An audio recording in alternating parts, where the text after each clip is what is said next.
అసెంబ్లీకి పోతున్నాడు కదా బ్రో, ఎలా అనిపిస్తుంది బ్రో? అనిపించేది ఏముంది బ్రో, తప్పు తెలుసుకొని ప్రజల తరఫున మాట్లాడతాడని అనుకుంటున్నాను. ప్రజల తరఫున మాట్లాడతారని అనుకుంటున్నా, మరి ఏం మాట్లాడతాడో చూడాలి.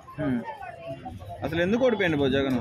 ఎందుకు ఓడిపోతాడంటే బ్రో, ఇప్పుడు ఒక ఛాన్స్ అని ఛాన్స్ ఇచ్చినారు, ఇచ్చిన ఛాన్స్ ను యూజ్ చేసుకోవాలి, మిస్యూజ్ చేసినాడు. అందుకు ప్రజలు 11 ఇచ్చినారు.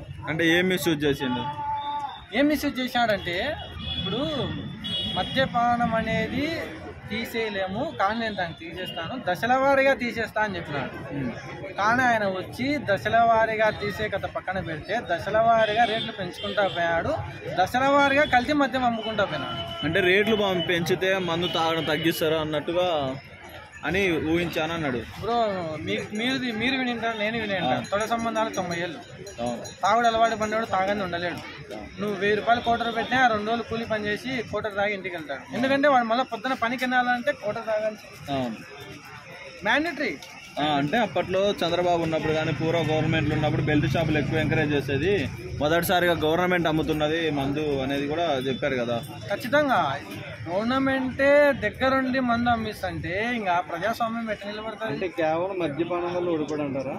ఇప్పుడు కన్ను చావుకు 1,00,000 కారణాలు అంటారు కదా, ఆ 1,00,000 కారణాలలో మద్యపానం కూడా ఒక కారణం అంటారు. ఖచ్చితంగా. మంచి స్కూల్స్ కట్టించారు. స్కూల్సా? ఏం స్కూల్స్? Government schools. మీరు పెయింటింగ్ వేయడం తప్ప పెయింటింగ్ లకైనా ఖర్చుతో కొత్త స్కూల్ కట్టచ్చు. పవన్ కళ్యాణ్ ఏమన్నాడు విన్నారా మీరు? చూసారా వీడియో?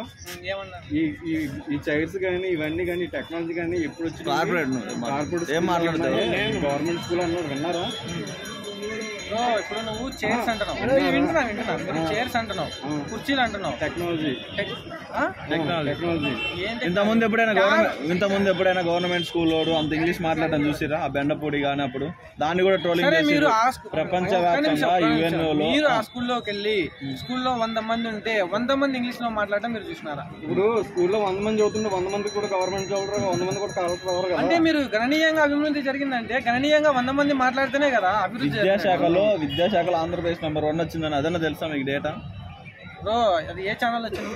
ఛానల్ కాదు బ్రో, సెన్స్. అవును బ్రో, సాక్షిలో 1,00,000